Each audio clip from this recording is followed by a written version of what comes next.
Good evening, everyone, and welcome back. Tonight, we're doing something a little bit different. This is a visual novel, classed as a game on Steam, but I don't know if there's going to be I don't think there's any actual gameplay. I think it's just a visual audio experience for us to enjoy. Should be about an hour or so. Thank you for the lurk.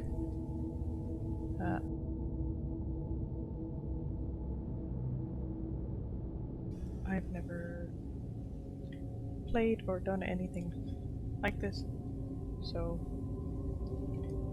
we'll just have to see what it's like when we get in there. Dagon is a faithful, interactive adaptation of H.P. Lovecraft's work focused on story and atmosphere. You will not find difficult choices, action sequences, or inventory management here. The movement is limited to processing through locations along with the plot. Okay, that gives us a pretty good understanding of what we're I am writing this under an appreciable mental strain, since by tonight I shall be no more. Okay. During the game, you'll encounter interactive elements. Some of them will allow you to continue your journey. Others reveal interesting facts about the original short story, its historical background, and the author. Okay. Some of the trivia is hidden. In order to find these secrets, focus your eyes and look for the Elder Sign. Oh, so this. You can also access all the found facts later. They will be available in the main menu. Okay, that's cool. So, can I move? Okay, all I can do is move the mouse. So Penniless, and at the end of my supply of the drug which alone makes life endurable, I can bear the torture no longer, and shall cast myself from this garret window into the squalid street below. Okay.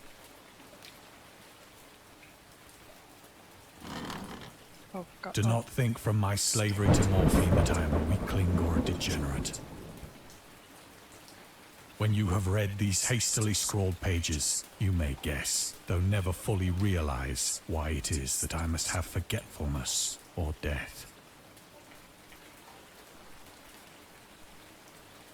Okay.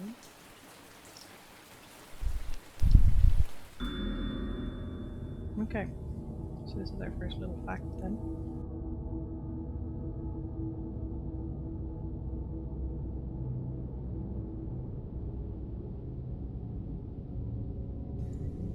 Morphine.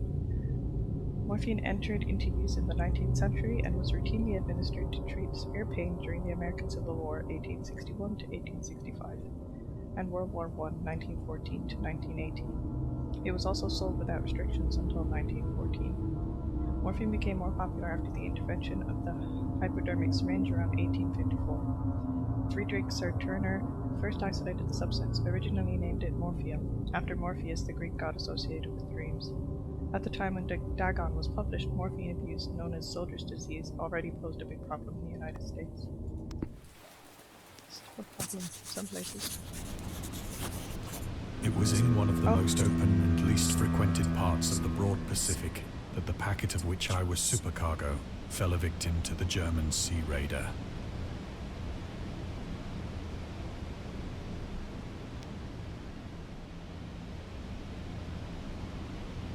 Okay, so I'm on a ship too, I guess.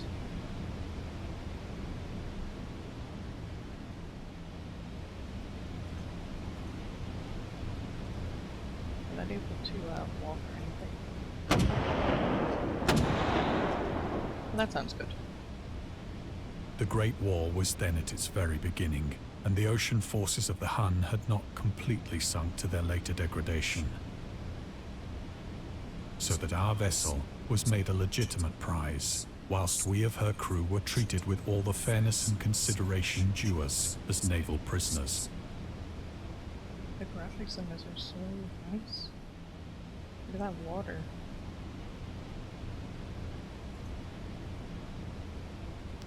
Something up there. Oh. The Huns. The Huns were Central Asian nomads who established a dominion in Europe and invaded the Roman Empire in the 5th century AD. They were known as brutal, deadly warriors and masters of quick raids who also developed powerful composite bows, lassos, and early siege weapons. During World War I, the British used the word Hun as a synonym for Germans. in order to emphasize their brutality.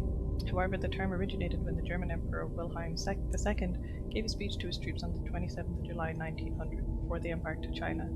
Should you encounter the enemy, he will be defeated. No quarter shall be given. Prisoners will not be taken. Whoever falls into your hands is forfeited, just as 1,000 years ago the Huns under King Attila made a name for themselves, one that even today makes them seem mighty in history and legend. May the name German be affirmed by you in such a way in China that no Chinese will ever dare to look cross-eyed at a German. The refusal to take prisoners was a clear breach of the laws and customs of war adopted during the First Hague Convention in 1899.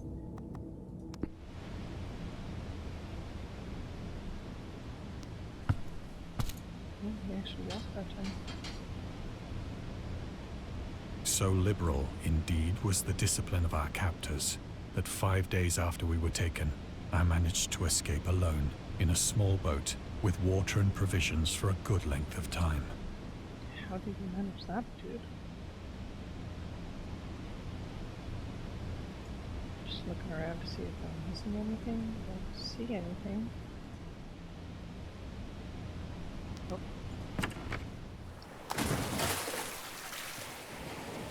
When I finally found myself adrift and free, I had but little idea of my surroundings. Yeah.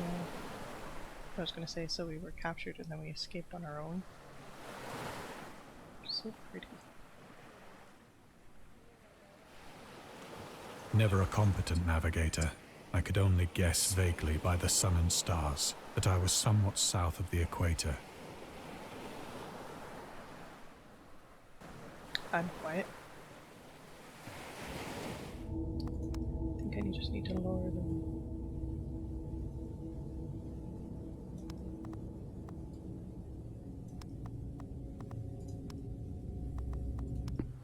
How does that sound now?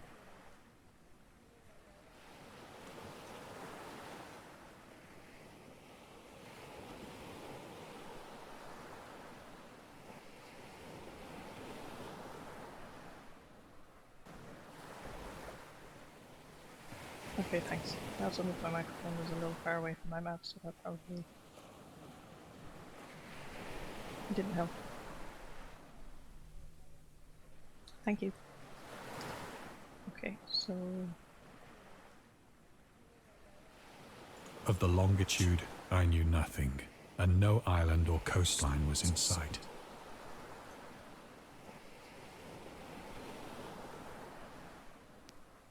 Guess we're going towards the moon.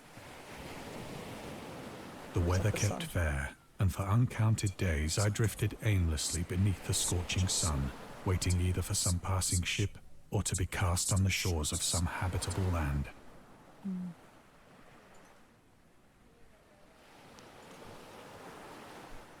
But neither ship nor land appeared, and I began to despair in my solitude upon the heaving vastness of unbroken blue.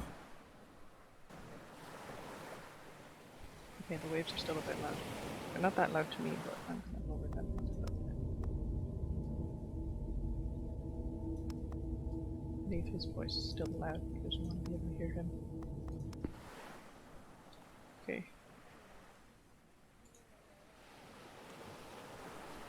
The change happened whilst I slept. Change? Its details I shall never know. For my slumber, though troubled and dream-infested, was continuous. I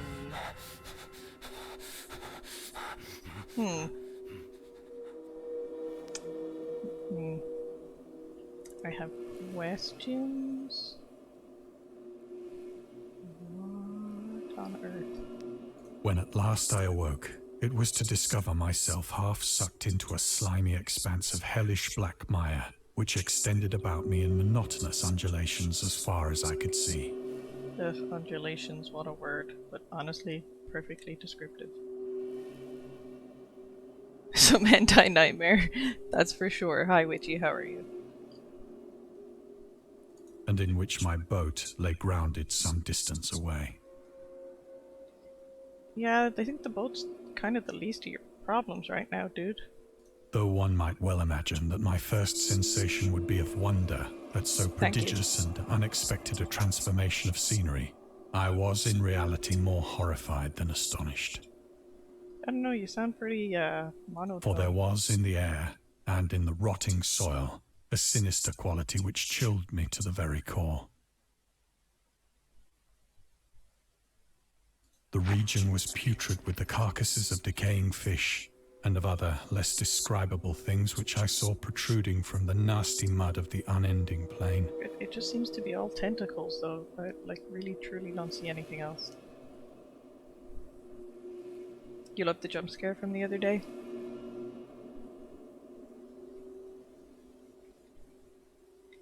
Spookus theory. I don't know which jump scare you're talking about, but I've had a few in the last Perhaps I should not hope to convey in mere words the unutterable hideousness that can dwell in absolute silence and barren immensity. Am I on... Okay, obviously I'm on land, but like, when did that happen? Did the ocean just disappear? There was nothing within hearing, and nothing in sight, save a vast reach of black slime. Yet the very completeness of the stillness and the homogeneity of the landscape oppressed me with a nauseating fear. Yeah, starting to feel the fear. The sun was blazing down from a sky which seemed to me almost black in its cloudless cruelty. This is as daytime? though reflecting the inky marsh beneath my feet. Ew, what the hell are you? You don't look like something that lives in the sea. Yeah, what are you? At dead of night, yeah. that was a really good game, but god fucking damn it. They get you with the jump scares, man. He just comes silently up behind you and clocks you over the head before you know it. Really, really good game though. If you haven't played it, I highly recommend it. The Origins of Dagon. Dagon seems to be inspired by Fishhead, a short novel by Irvin S. Cobb about unnatural affinities between a hybrid idiot and the strange fish of an isolated lake. Supernatural horror in literature. H.P. Lovecraft. A Lovecraft's dream about a strange island emerging from the ocean and him crawling in the ooze that covered its surface. I dreamed that whole hideous crawl and can yet feel the ooze sucking me down. In defense of Dagon. H.P. Lovecraft. Lovecraft's interest in the topic stemmed from his aversion to fish and sea smells. In his own words, I've hated fish and feared the sea and everything connected with it since I was 2 years old, but I cannot recall what earlier experience gave me such a profound and lasting aversion to the sea and seafood. The Dweller in Darkness. Lovecraft, 1927. Weird.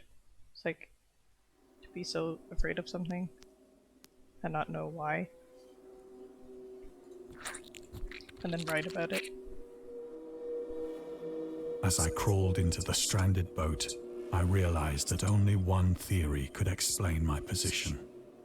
What the heck is that thing over there? Also the squelching noise when he walked over here.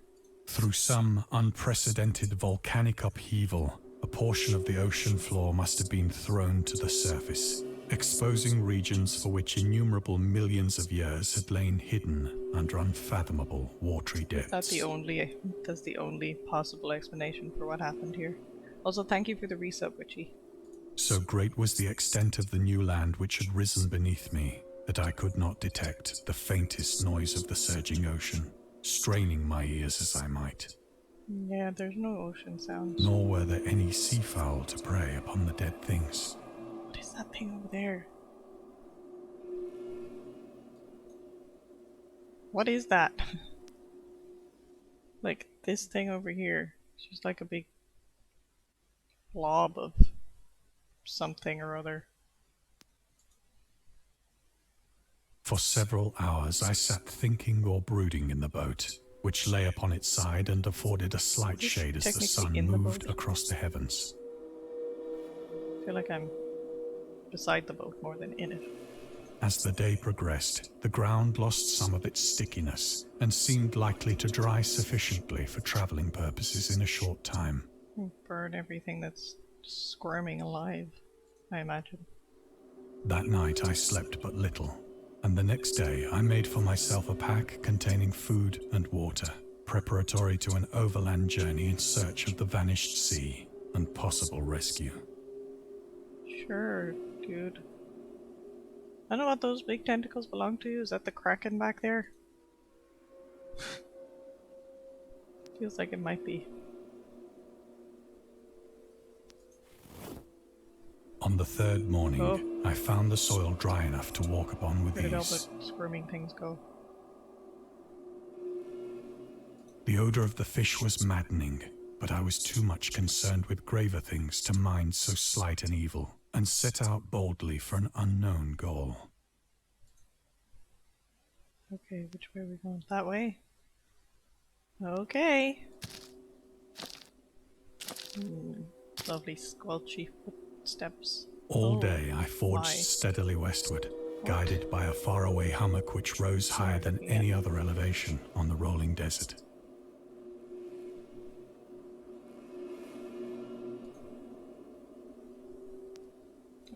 You don't have questions about these things?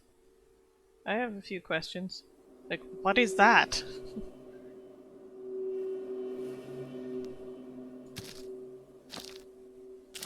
Ew. Oh, there's a freaking whale? What the heck? Is this like a giant crab? Or what's left of him? Jeez. It looks really cool though.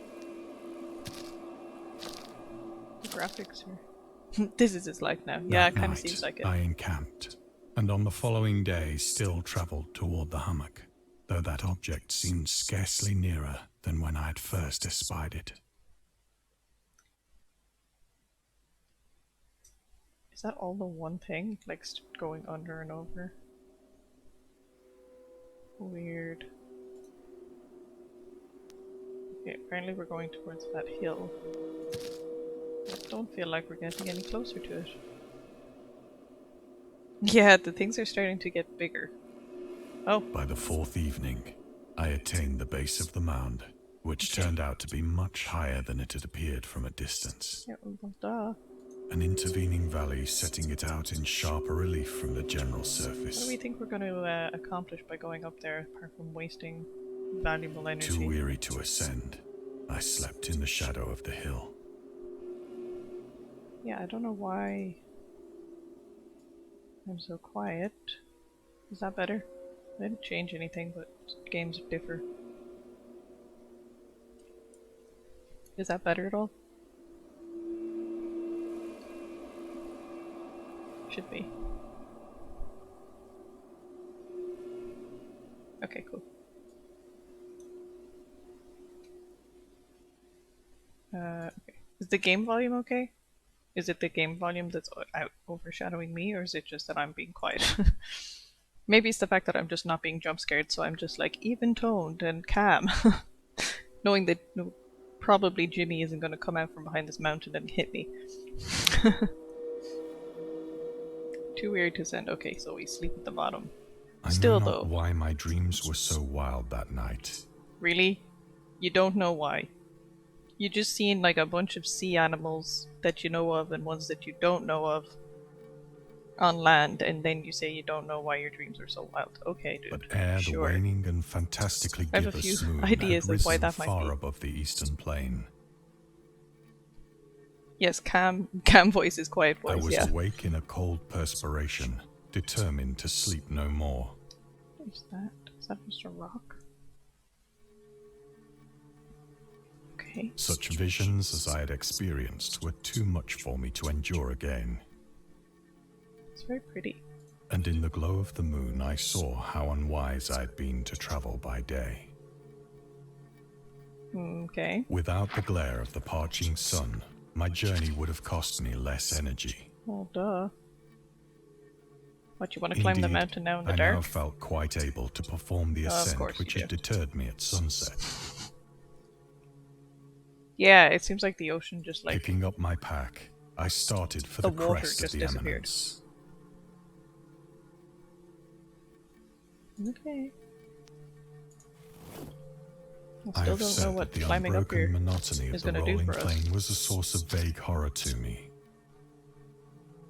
Oh, it could have been. But I think my horror was greater when I gained the summit of the mound Guess we're about to and find looked out. down the other side into an immeasurable pit or canyon, whose Do black share. recesses the moon had not yet soared high enough to illumine. I can't look down any further. I felt myself on the edge of the world, I want to look down. peering over the Oh. rim into a fathomless chaos of eternal night. That seems fine. What's the big deal? Through my terror ran curious reminiscences of Paradise Lost, and of Satan's hideous climb through the unfashioned realms of darkness. As the moon climbed higher in the sky, I began to see that the slopes of the valley were not quite so perpendicular as I had imagined. Okay, do we get to Ledges see? and outcroppings of rock afforded fairly easy footholds for a Oh, I descent. can zoom? Well, I didn't know that. Apparently right-click zooms in. What's that down there? Something green and glowy. Whilst after a drop of only a few hundred feet, the declivity became very gradual. Well, we're going in. Urged on by an impulse which I cannot definitely analyze, I scrambled with difficulty That's a down very the rocks and stood rectangular. on the gentler slope beneath. The object in front of me is a bit too man-made looking. Nothing natural is that perfectly angled. Gazing into the Stygian deeps, where no light had yet penetrated. All at once, my attention was captured by a vast and singular object on the opposite slope, Yeah, which that's what I was rose looking at. steeply about 100 yards ahead of me. An object that gleamed whitely in the newly bestowed rays of the ascending moon.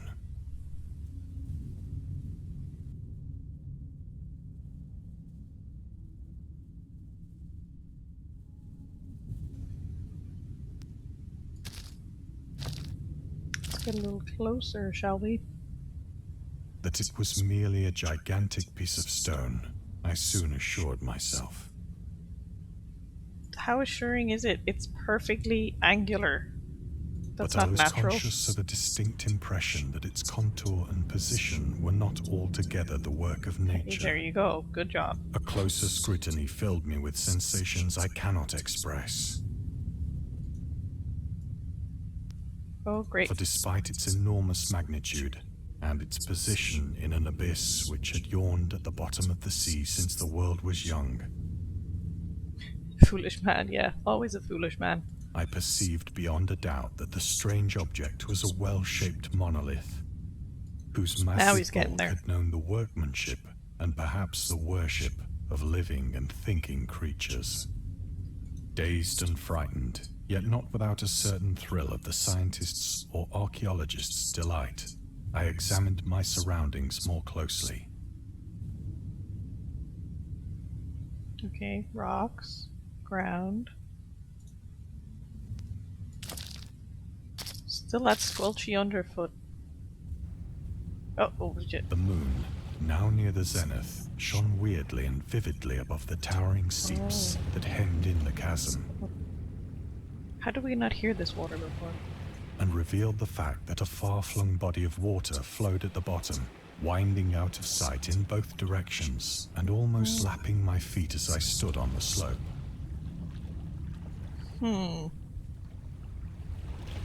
Those markings are probably fine and not Across the chasm, anything the to worry wavelets about. washed the base of the Cyclopean monolith, on whose surface I could now trace both inscriptions and crude sculptures.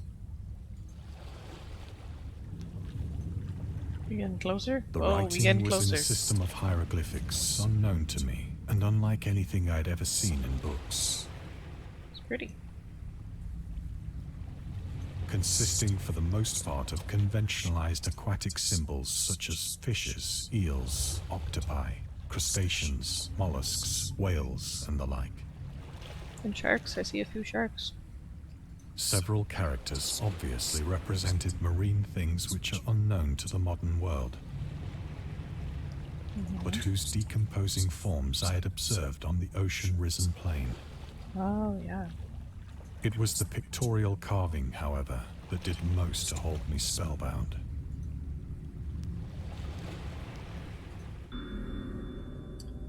Storytelling methods. Dagon contains many themes and storytelling methods that Lovecraft developed in his later works, such as telling the story through carvings at the Mountains of Madness, the Nameless City, journals and characters' notes, the Shadow of Time, the Haunter of the Dark, islands emerging from the ocean, the Call of Cthulhu. You know, isn't Cthulhu that thing in the middle there?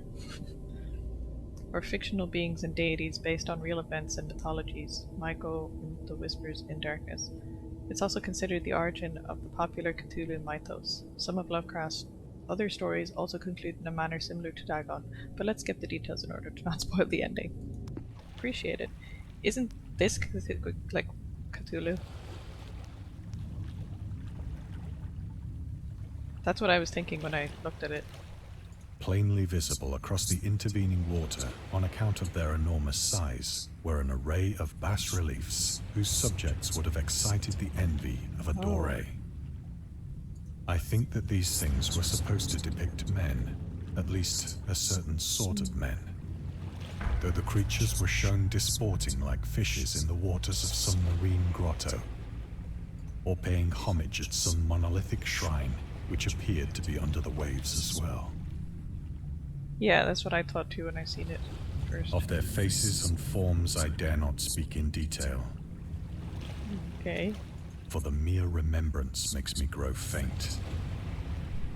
Grotesque beyond the imagination of a Poe or a Bulwer. Okay, those are a little haunting, to be fair. The top one not so much, but the other three are quite... That one at the bottom really just stares into your soul.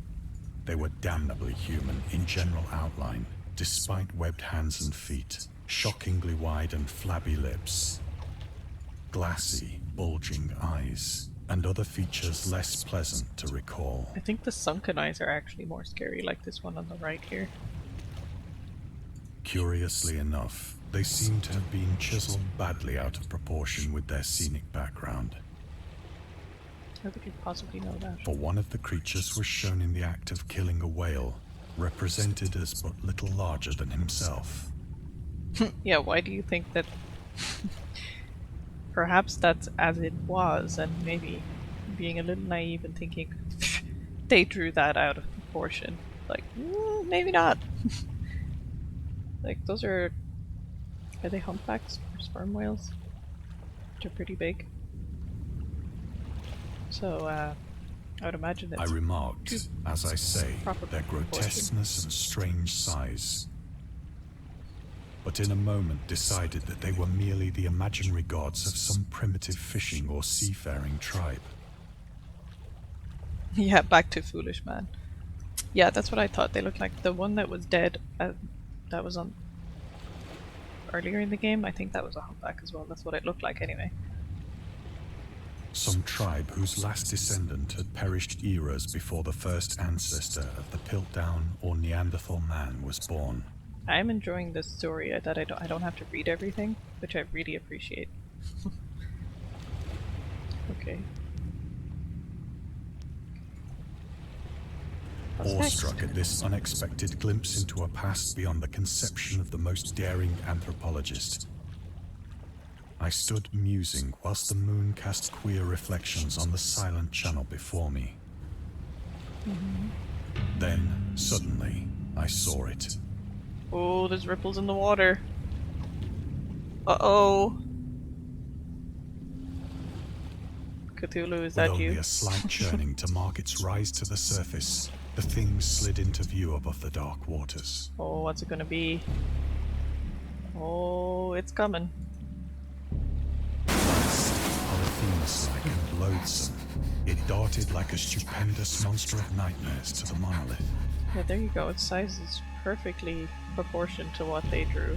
about which it flung its gigantic scaly arms, the while it bowed its hideous head and gave vent to certain measured sounds. That sounded way too much like the Reaper Leviathans in Subnautica. I just had a flashback. I think I went mad then. Godzilla, yeah. The same kind of thing.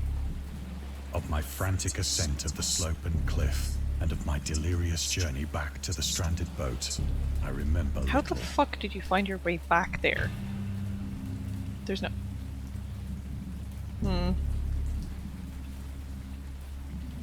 Something seems a little off.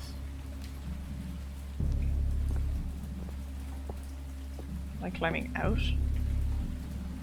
I believe I sang a great deal and laughed oddly There's the when I whale was again. unable to sing. Maybe he did go mad.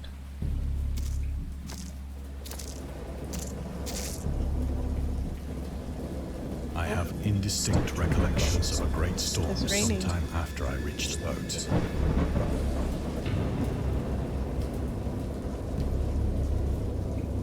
Okay.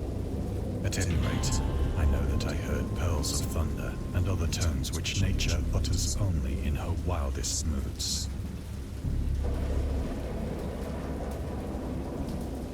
And then I passed out, I guess. When I came out Wait, of the what? shadows, Where am I? I was in a San Francisco hospital, What? Dude, what kind of fucking drugs did you brought take? thither Was it by all the the captain morphine? of the American ship which had picked up my boat in mid-ocean. In my delirium, I had said much, but found that my words had been given scant attention. I wonder why. Of any land upheaval in the Pacific, my rescuers knew nothing. Nor did I deem it necessary to insist upon a thing which I knew they could not believe. What's this? The journalist. Lovecraft was a prominent figure in the world of amateur journalism. In 1915, he started publishing his own journal called The Conservative, which included political and social commentary, poetry, short stories, and literary criticism written by him and other authors. Howard was a skilled wordsmith, but he also took criticisms to heart, which resulted in his decision to step away from writing poetry and concentrate on weird fiction again for the first time since his teenage years. Dagon, published in 1917, is one of the short stories written during that period. In this example excerpt from The Conservative, the master of horror fiction explains his attitude towards warfare and the idea of world peace. Why any sane human being can believe in the possibility of universal peace is more than the Conservative can fathom. Should the entire civilized world agree simultaneously to disarm, one or more nations would undoubtedly retain secret armaments and at the proper time take advantage of their more altruistic and less astute contemporaries in a wild career of conquest against unarmed victims. No country is or ever can be above warfare until the basic impulses of the human animal shall have miraculously changed. Now, this guy was ahead of his time. What was that? There was a noise.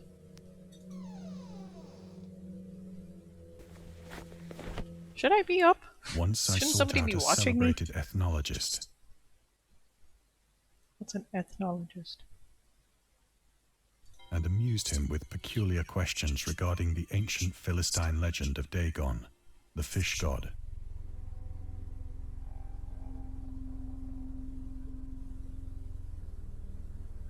Okay, ethnologist, a person who studies different societies and cultures. Okay. So, like ethnicities, I guess. He was ahead of our time. Yeah, exactly. Nice office you got here. That's the thing that we just saw, isn't it? Dagon was the main deity of the Philistines, worshipped throughout the Middle East as the ancient god of fertility and crops. In Hebrew, the word Dagon was a common noun for grain. The rulers of Akkad, Mesopotamia, chose him as the patron saint of their war conquests. He also appeared as the judge of the dead in an Assyrian poem and an underworld prison warder in one of the Babylonian texts. He is often mistakenly taken for a fish god due to the wrong interpretation of his name, as in Hebrew the word dag means fish.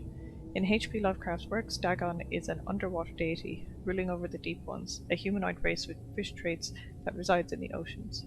He is worshipped by a secret cult called the Esoteric Order of Dagon. Fancy. What's this? Okay, that's the next thing. I'm missing anything, am I? appears not. Okay, what's this? But soon perceiving that he was hopelessly conventional, I did not press my inquiries. I was just looking at that. August Derleth and the Cthulhu Mythos. August Derleth was an American writer and anthologist. He also befriended Lovecraft and published many of his works through his company, Arkham House. Although he greatly contributed to the popularization of the author's works after his death, he is surrounded by numerous controversies. One of his most questionable decisions involved introducing the good versus evil doctrine. Derleth was a devout Catholic. To the Cthulhu Mythos, which contrasted with Lovecraft's view of the world and his approach to cosmic horror. As a result, the author's works are often misunderstood and misrepresented in today's culture. It is also worth noting that Lovecraft was never really interested in creating a mythology, and the term Cthulhu Mythos was coined by Derleth after the author left the mortal plane. Huh. Interesting. Taking advantage of somebody's work after they die? Where are we going? Oh, over there. To the clock. Nice.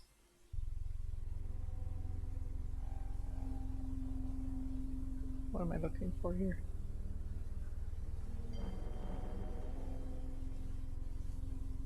Am I missing something?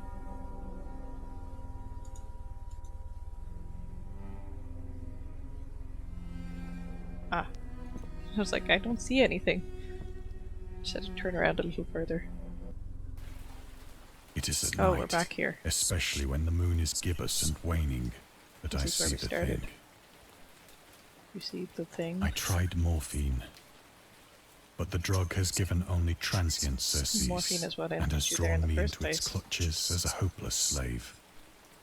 So now I am to end it all, having written a full account for the information or the contemptuous amusement of my fellow men.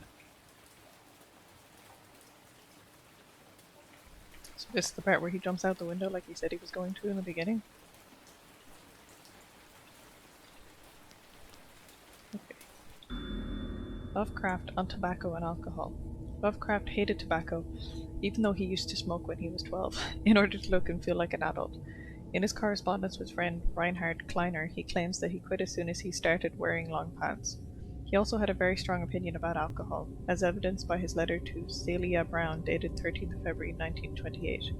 As for the matter of drinking, I have never tasted intoxicating liquor and never intend to, having a strong aesthetic disgust at anything which blunts or coarsens the delicate natural equipoise of the evolved human intellect and imagination. Drinking excited my personal repugnance, hence I don't drink. Let the herd do what they will. I am rather in favor of prohibition. Oh my god, I had to really think about that. The prohibition of any one antisocial force as well as of any other. Source: The Spirit of Revision, Lovecraft's letters to Zelia Brown, Reed Bishop, H.P. Lovecraft, Sean Branney, and Andrew Lehman, S.T. Josh Shire. Okay, I guess we shooting up. Often, I ask myself if it could not all have been a pure phantasm. A mere freak of fever as I lay sun-stricken and raving in the open boat after my escape from the German man of war. This I ask myself, but ever does there come before me a hideously vivid vision in reply. I cannot think of the deep sea without shuddering at the nameless things that may at this very moment be crawling and floundering on its slimy Someone bed, gotta come out at me. worshipping their ancient stone idols and carving their own detestable happening. likenesses on submarine obelisks of water-soaked granite. I dream of a day when they may rise above the billows to drag down into their reeking talons the remnants of puny, war-exhausted mankind. Of a day when the land shall sink and the dark ocean shall ascend amidst universal pandemonium. Scary looking.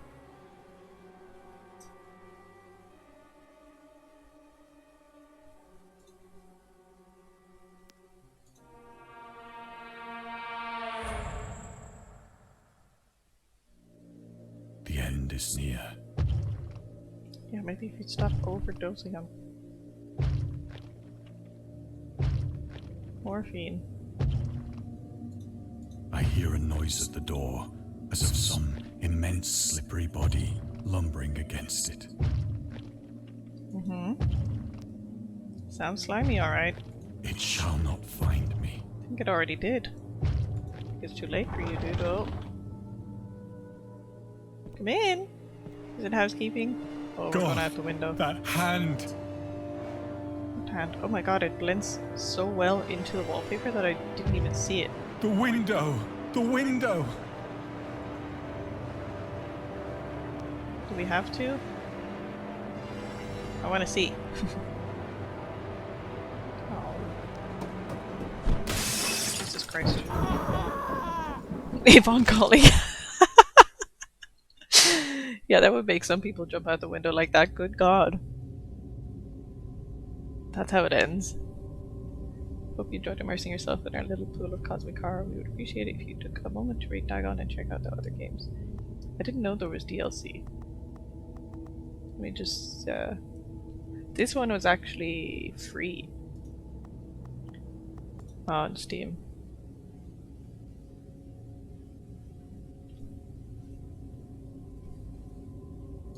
The Avon calling really caught me off guard. Let me just see. This was shorter than I thought.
I hear a noise at the door, as of some immense slippery body lumbering against it.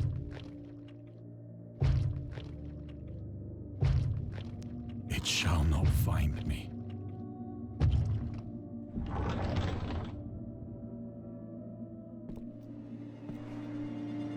God, that hand!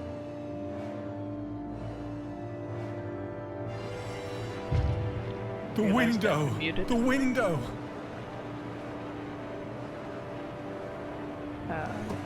I just bought the Eldritch DLC. I might have to close the game and reopen it. It seems to all be in the one game. So, just... Oh, I just realized that's a needle. It's a syringe. Okay, let me just close the game real quick.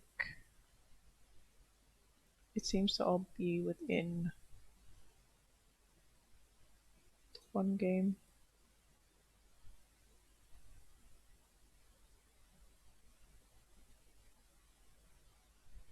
But I might have had to close it and reopen it for it to know that I've done it.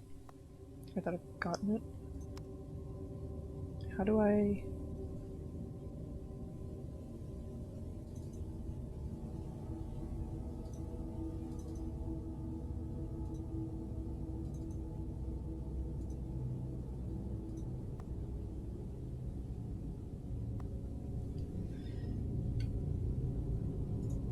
month.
Okay, turns out that's just an audiobook. So that's the end of today's stream. Just a shorter one today. I wanted to do something a little bit different. This was free on Steam and it was a horror related, so I figured it would fit nicely in the middle of horror spooky month. I was planning on starting a different game today, but I just couldn't. You know when you just need to be in the right mood to play the right kind of game, and I was like, I really don't feel like being, because I know that the game that I'm going to start playing, I'm not going to tell you what it is. It involves a lot of jump scares and heart racing, and I just wasn't prepared for that kind of dramatics tonight, but I hope you enjoyed this. This was nice, actually. It was nice to have something a little bit different, just easy. My Little Pony adventure. God damn it. Witchy, how did you know? No, it's a classic at this point. It's an oldie but a goodie. That's all I'm going to say. I'm not going to give you any more information. You'll just have to wait and find out. I'll probably start tomorrow. I doubt that I'm going to finish it in one go. Highly doubt that, because there's the steep learning curve from what I know. But I hope you enjoyed this. This was fun. It was something different, something nice. I didn't have to read everything. They read some of it. Tell Kyle I said hi, and thank you so much for being here, guys, and I hope to see you back here tomorrow for some heart racing and jump scares.